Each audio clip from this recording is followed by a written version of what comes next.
Hi, my name's Stuart Lynch, and this is the 10th and final video of the MapKit with SwiftUI and Swift Data series. In this video, we complete our application by adding MapControls and learning about MapScope. We'll also create our own map configuration struct so that we can let our users choose what map style they wish, such as standard or satellite, or perhaps they want to see realistic elevation or even traffic.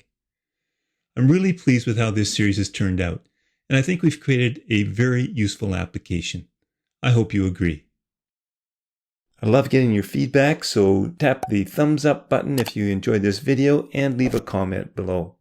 Make sure you subscribe to the video and ring that bell to get notifications of new videos. And if you want to support my work, you can buy me a coffee. If you're working along with me, you can continue on from the source code that was completed in that last video.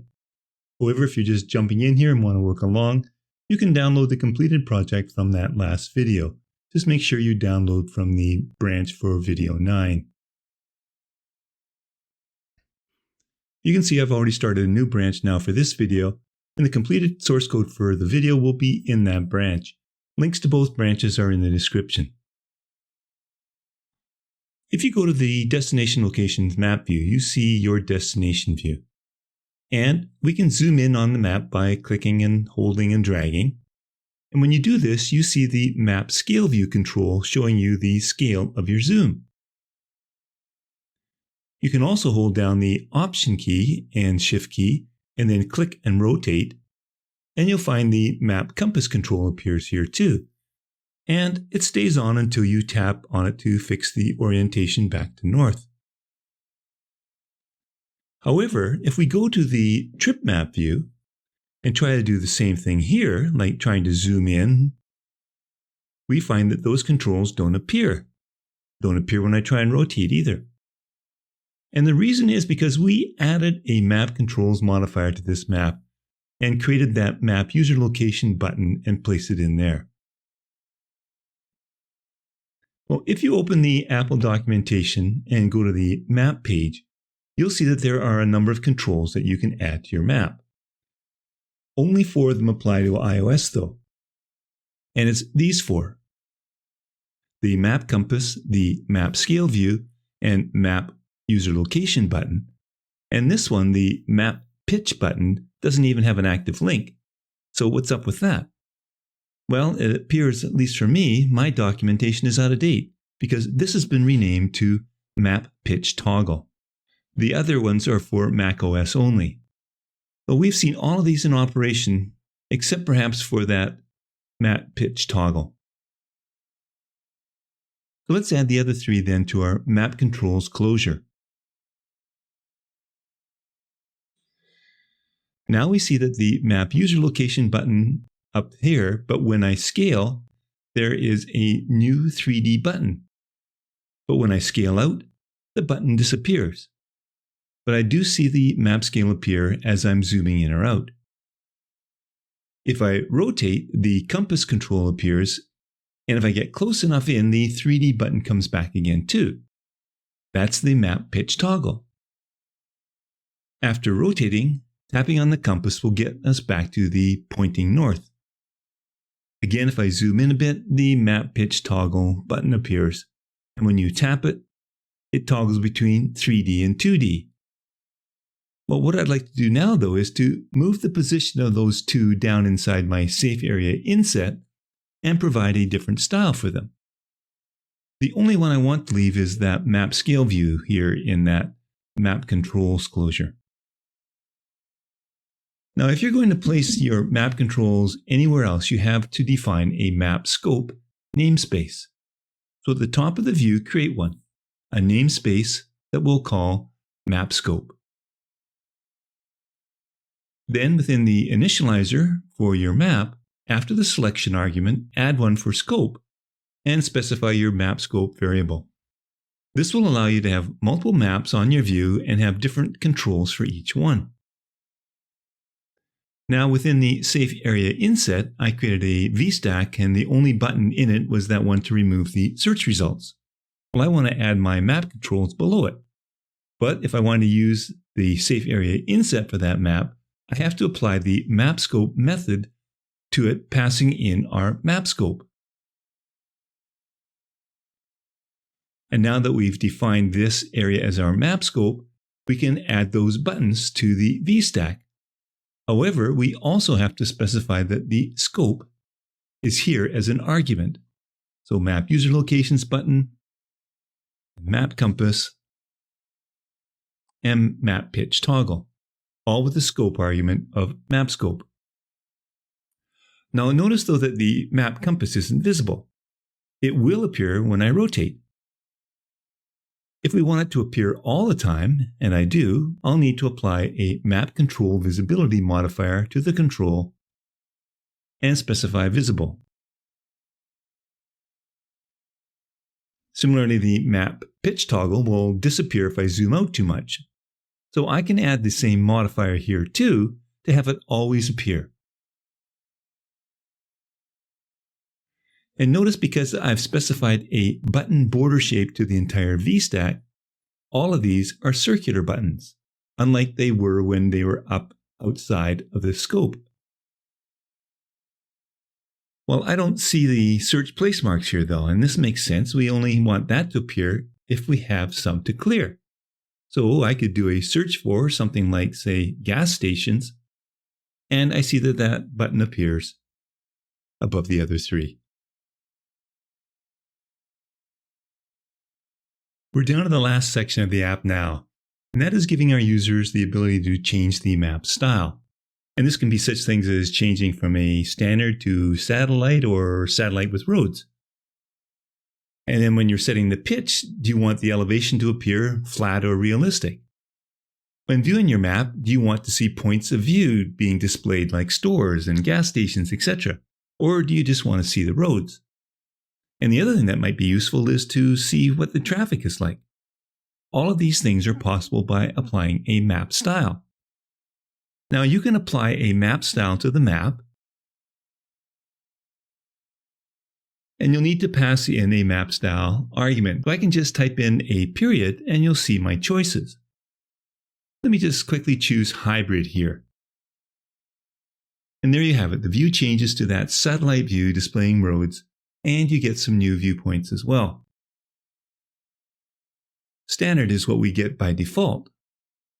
Now, some of these are methods that have other options, so there are lots of choices. You can see here that standard has 4 optional arguments. So what I want to do is to give my users some simple options by way of a modal sheet where they can choose them, and it will create and return a map style that will be formed from their choices. So within the My Trip tab, create a new group and call it Map Style. Inside there, create a new Swift file and call it MapStyleConfig. Change that foundation import to import SwiftUI, and also import MapKit. And now you can create a struct called MapStyleConfig.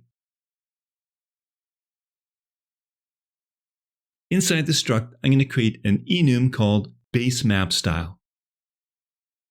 I'm going to make it case iterable so we can create a picker and then just loop over those. So it's going to have 3 cases: standard, hybrid, and imagery. And then create a computed property that we'll call label, that's a string, and switch on self to generate the different cases.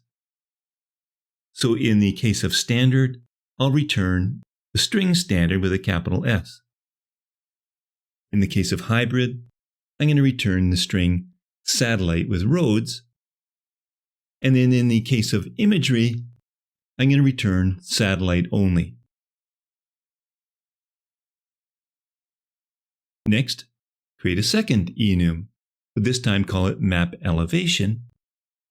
Not going to be case iterable, but it's going to have 2 cases: flat and realistic. And then we're going to create another computed property called selection that is going to be of type MapStyle.elevation. So you can switch on self to get your two cases. And in the case of our flat, we'll return the MapStyle elevation flat. And similarly, in the case of our realistic, we'll return the realistic for the MapStyle elevation. And then one more enum, and I'm going to call it MapPOI for points of interest. That's going to have two cases as well, all and excluding all. And then again, I'll create another computed property that I'll call selection, that is of type point of interest categories. So once more, we'll switch on self, generate the two cases, and in the case of all, I'll return the points of interest categories all. And for excluding all, I'll do exactly the same, the corresponding one for points of interest categories.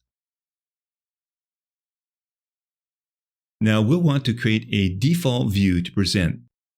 So I'm going to create three properties for our struct using a case from each of our enums. So this means when I create an instance of this struct, I'm not going to have to provide any values. I'm going to use these defaults. So we'll create one for base style, and that will be the base map style of standard. I'll create one for elevation, and it will be the map elevation of flat. And it's late at night. I'm having problems typing, so let me correct this typo and remove that trailing I. And then for points of interest, that'll be a map POI excluding all.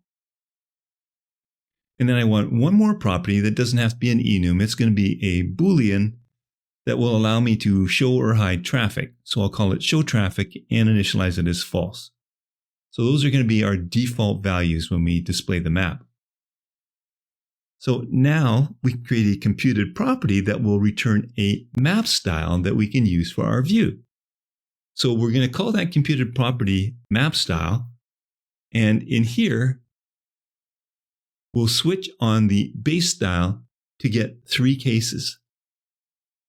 So we've already seen that standard has four options. So let's create that standard.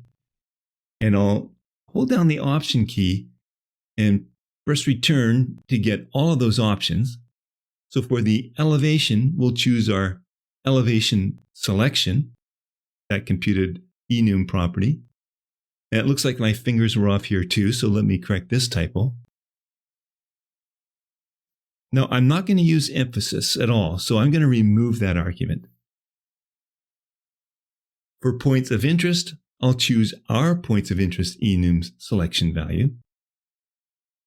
And then shows traffic will be our Boolean shows traffic. So let me copy and paste two more times. For hybrid, it can use the same arguments, so I'll just change the map style to hybrid and keep those same arguments. When I change to imagery, however, I've discovered that the only argument it accepts is elevation.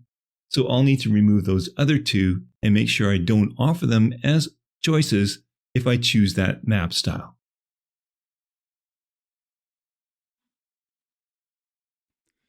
Okay, I'm getting really excited now as we're really closing in on completing this project and series. Inside the MapStyle group, create one more SwiftUI view and call it MapStyleView. Well, it'll be presented as a modal sheet, so I'm going to create an environment variable so that I can dismiss it. So that's going to use the key path for dismiss. Now, when we present this view, we're going to be passing in that default MapStyleConfig value. And that'll be a state value that we can modify. So we'll need to create a binding here to accept that. And we'll call it MapStyleConfig, and it'll be of type MapStyleConfig. And then to stop the preview from complaining so we can just design as we work, let's use our default MapStyleConfig as a constant. And since all properties have default values, we can create a MapStyleConfig by just calling the initializer. In the view, we'll replace the text view with a navigation stack. And then inside there, I'll create a V-stack with an alignment of leading. I'll add some padding to the V-stack. And then I'm going to apply a navigation title, and I'll use the string MapStyle. And then I want to set the navigation bar title display mode to inline.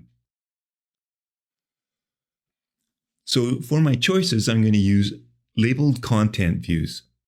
So for the first one, I'll use the title key that will be a base style string. And then for the content, I'm going to create a picker. And I'll use the same title of base style. And in the selection will be bound to the MapStyleConfig, that binding's base style property. And since this is case iterable, we could use a for each loop over that MapStyleConfig's base style all cases. And the ID will be self. That will give us a variable that we can call type that we can use in that loop. And we're simply just going to display a text view displaying the type's label, that computed property. Then let me create another labeled content view for elevation. And inside there, I'll create another picker. The selection is going to be bound to the MapStyleConfig's elevation property. And it's not case iterable, so we'll need to create two text views and specify a tag for each. So the first will be a text view with the string flat, and the tag will be the MapStyleConfig's map elevation flat case. And then for the second text view, we'll display the text realistic, and the tag here will be the MapStyleConfig's map elevation realistic. Now, the elevation choice was available for all three map styles. However, the other two properties are not available for the imagery style. So for our third labeled content view, we'll create an if statement that checks to see that the MapStyleConfig's base style is not imagery. And now I can create my labeled content view for points of interest. And then again, another picker where the selection is going to be bound to the MapStyleConfig's point of interest. And like our elevation, it's not case iterable, we'll present two text views with the appropriate tags. So the first one will be none, and the tag will be to the MapStyleConfig's MapPOI excluding all case. And then the second will be all, and the tag will be to the MapStyleConfig's MapPOI all case. And then one more, we can add a toggle using the string showTraffic, where isOn is bound to the MapStyleConfig showTraffic property. So this has to be within that if block as well, because it's only available for those map styles that are not imagery. And then one final button on the VStack with a label of OK. And the action will be to dismiss. And I can align it to the right using a frame with a max width of infinity and an alignment of trailing. And I'm going to make the button style here bordered prominent.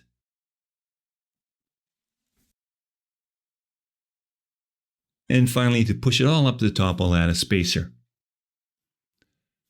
So let me return now to the trip map view. I'm going to create a state property called MapStyleConfig, and I'm going to initialize it as a MapStyleConfig object. I'm not using the init initializer here, I'm just creating an instance of MapStyleConfig, but because it has default values, they'll all be set. And then I can create a Boolean state property that we can use to toggle the sheet that we're going to create. So I'm going to call it pickMapStyle and initialize it as false. So for our map where we applied the MapStyle modifier, I can change that now to the MapStyleConfig's MapStyle property, which will be that default. So now all I have to do is to present a sheet. And for this, I'm going to create a new button below the clear place marks one on the MapControls stack in our safe area inset. So I'll create a button, and for that label, I'll use an image with the system name globe.americas.fill. I can't quite see that. I'm going to set the image scale to large. For the action, it'll be toggle pick map style. So I want it to look more or less like the other buttons here. So I'm going to add some padding of 8. I'll set the background to a thick material. And then I'm going to apply a clip shape of circle. Now, since this button will present the sheet, let's apply the sheet modifier right here at the button. And this sheet will be bound to the isPresented pick map style state property. And then when that's selected, we'll present the MapStyleView, where the MapStyleConfig property is our state MapStyleConfig. And finally, I just want to restrict the height of this using a presentation detent, and in the array specify the height case with 275. So I can test this right here in the preview and alter my map style. If I switch to satellite only, all I can do is change the elevation. The other two styles give me more options. So let's run this in the simulator. I think I have a pretty good application now that I definitely am going to install on my iPhone and start to use as I'm planning for some vacation time. And that'll take me to several different cities. You can see that I can make all sorts of choices to change my map style.